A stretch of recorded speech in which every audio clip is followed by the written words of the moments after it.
As the sun dipped below the horizon, casting a long shadow through the dense forest surrounding Camp Pineview, I couldn't help but feel a chill run up my spine. Summer camp was supposed to be fun.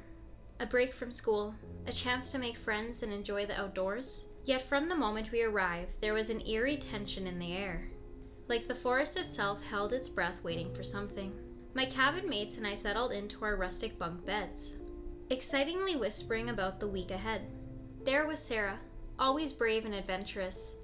Jake, the jokester who could light up any mood. And Emily, as quiet as the moonlit night outside. We laughed and shared our stories until our counselor, Miss Harper, reminded us it was lights out. I lay awake staring at the ceiling, trying to shake off the uneasy feeling that lingered. Just as I started to drift into sleep, a sound cut through the night. A faint, eerie whisper that seemed to come from outside our cabin. "Did you hear that?" Sarah whispered, her voice trembling. "Yeah," Jake replied, his usual confidence flattering. Miss Harper appeared in our doorway, concern etched on her face. "It's probably just the wind, kids. Go back to sleep." But the whispers continued, growing louder and more distinct. Emily curled up tightly in her blanket, her eyes wide with fear. The whispers seemed to form words now, though I couldn't make out what they were trying to say. They sounded ancient, like echoes from a long time forgotten. Unable to bear it any longer, Sarah grabbed a flashlight and dared to peek outside. "There's nothing there," she declared, her voice shaky but defiant. As she turned to come back in, the whispering stopped abruptly, replaced by an unsettling silence. The forest seemed to hold its breath once more, as if it was waiting to see what we would do next. Morning came with a sense of relief, but the unease lingered. We tried to dismiss the events of the night before as our overreactive imagination, but the atmosphere had changed. Even Miss Harper seemed on edge, even though she tried to maintain a cheerful demeanor. Throughout the day, strange things continued to happen. Objects went missing, only to reappear in odd places. Shadows flickering on the edge of our vision, disappearing when we turned to look. Emily became withdrawn, refusing to speak about what she had heard the previous night. That evening, as the sun began to set once more, a storm rolled in, casting the camp into darkness. The wind howled through the trees, and thunder rumbled ominously in the distance. We gathered in the main lodge, seeking comfort in numbers, but the sense of dread hung heavy in the air. Suddenly, the power went out, plunging us into complete darkness. Someone screamed, a piercing, terrified cry that echoed through the lodge. When emergency lights flickered on, Miss Harper was nowhere to be found. Panic set in as we searched the lodge, calling out her name into the night. Sarah found a note on the counselor's desk, hastily scratched in a shaky handwriting. "They are here. Don't trust the whispers." The storm raged on outside, mirroring the turmoil within us. Emily clung to Jake, tears streaming down her face. We huddled together, afraid to even whisper, as if the slightest sound might invite whatever lurked outside to come closer. Hours passed before help arrived, and by then we were numb with fear and exhaustion. Miss Harper was never found, and the whispers never returned. Camp Pineview closed its doors for the season, the incident shrouded in mystery and speculation. Years have passed since that summer, but I still remember the whispers in the woods. I never went back to summer camp after that, haunted by the memory of that night and the fear that lingers in the depth of the forest. And sometimes on quiet nights when the wind rustles through the trees, I swear I can still hear them. The ancient whispers that changed everything.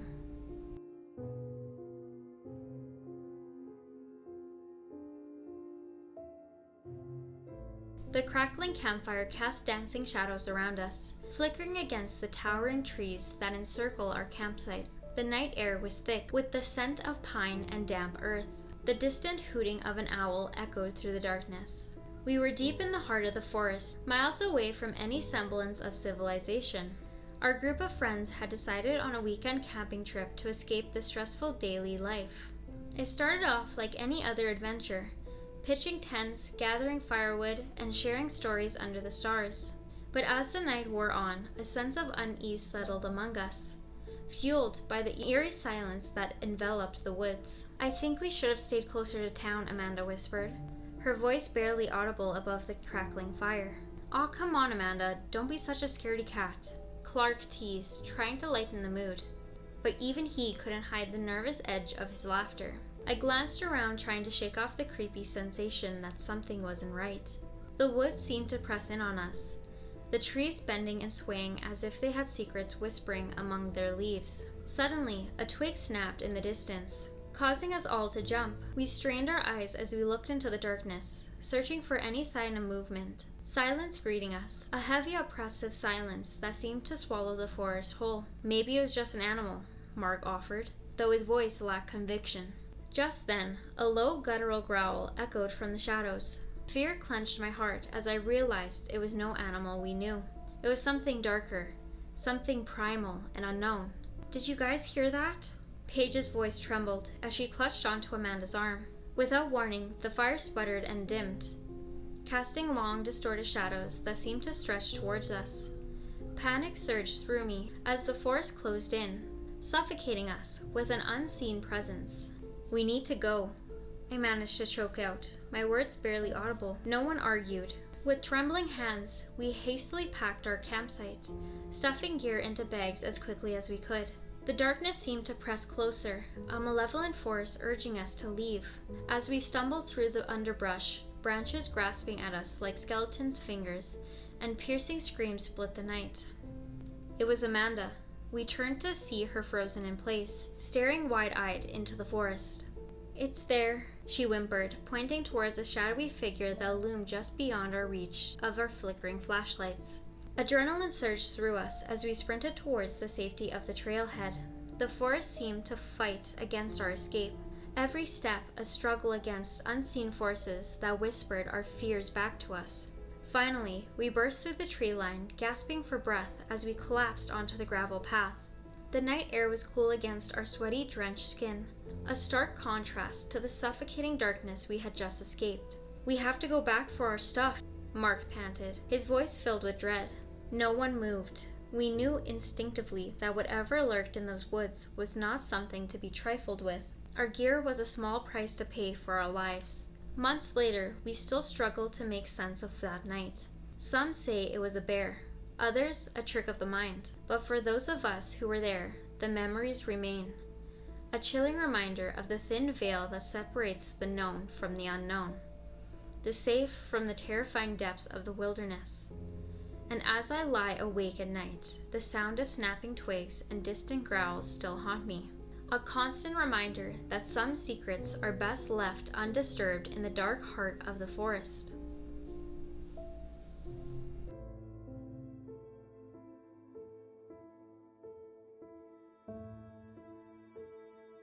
The sun dipped below the distant hills, casting long shadows that stretched across the forest floor.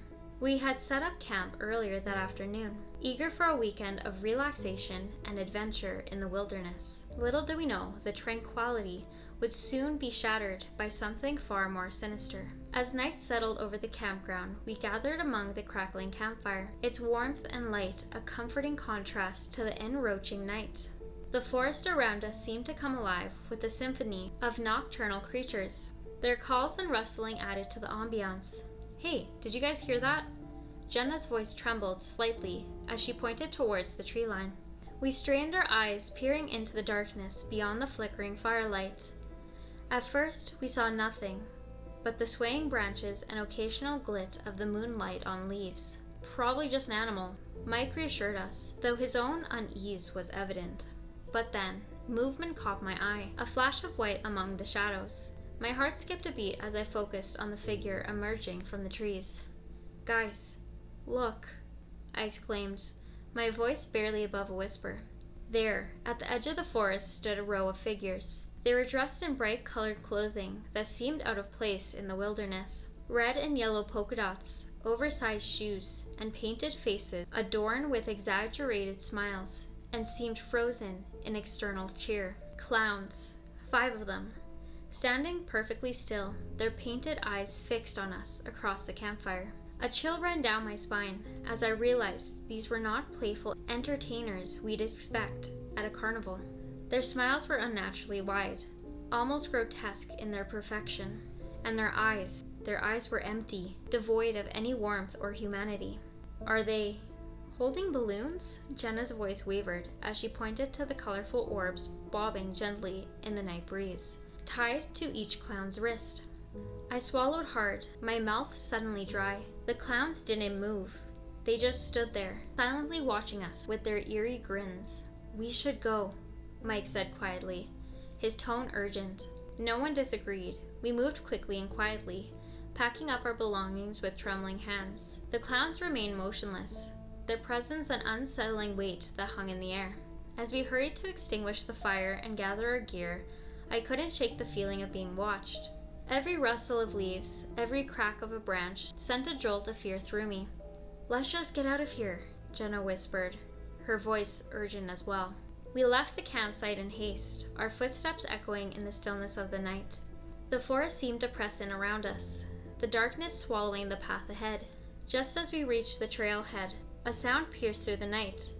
A high-pitched giggle that sent shivers down my spine. I glanced back to see the clowns, their smiles wider than ever, waving slowly as we disappeared to the safety of the moonlit trail. We never returned to the campground. The memory of those smiling clowns haunted us for months.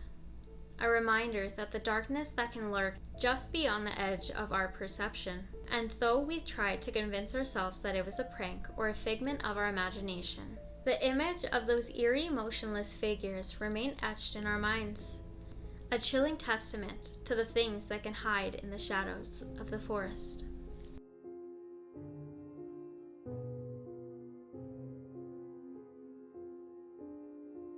Being a camp counselor at Crystal Waters was a dream come true. Nestled deep in the woods beside a serene lake, it was the perfect escape for kids and adults alike. I loved the laughter of campers, the crackling of campfires, and the starry nights that seemed to stretch on forever. But that summer, something lurked beneath the surface, a darkness that no one expected. It started innocent enough. The first weeks were filled with games, hikes, and ghost stories around the campfire. The kids Sophia, Josh, and Kate, and others were full of energy and excitement. But as July rolled in, strange things began to happen. It was a warm, moonlit night when it began. Kate, the quietest of the group, came running to me, her eyes wide with fear. "There's something out there," she whispered, her voice barely audible over the rustling leaves.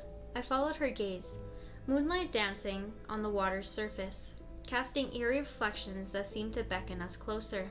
"It's probably just an animal, Kate," I reassured her, as I felt a shiver crawl down my spine.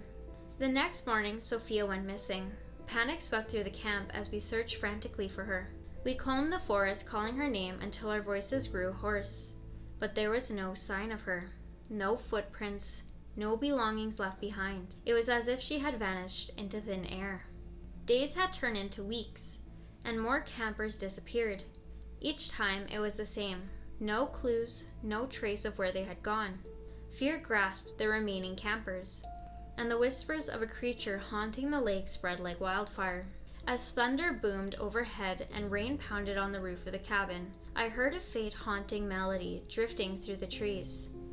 It was a song, a beautiful sorrow tune that seemed to echo across the water. Curiosity mingled with dread as I ventured outside, following the sound to the edge of the lake. There, standing waist deep in the shimmering water, was Sophia. Her eyes were vacant, her face serene, as if in a trance. "Sophia!" I called out, my heart pounding in my chest.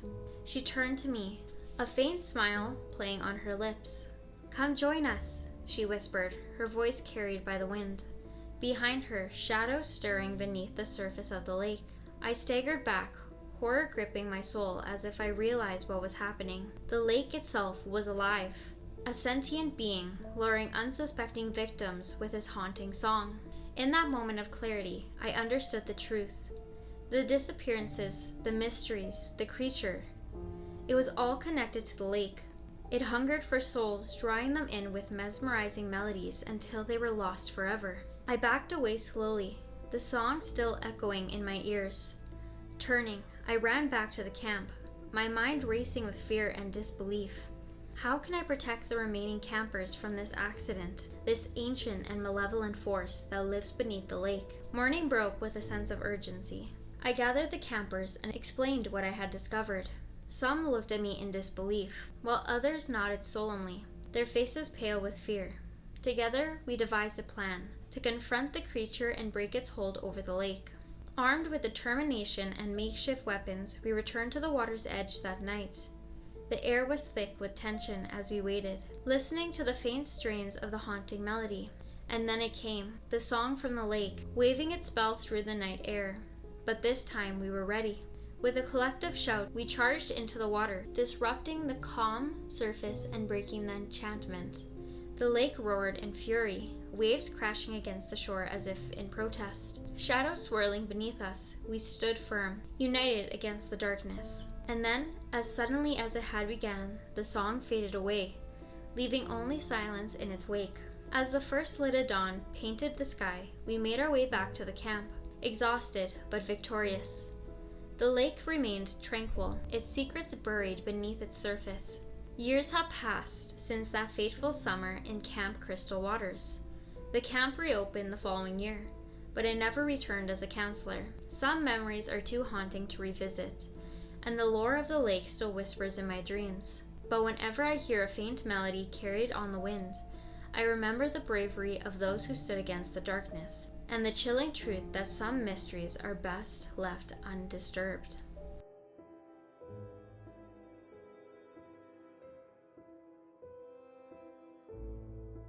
Hello, and thank you so much if you made it to the end of the video. If you like this video, make sure to give it a like and subscribe to let me know you'd like to see more content like this. If you have any stories you'd like to share that could be in a future video, make sure to head over to Reddit, or you can send it through email. My Reddit and email will be shown on the screen.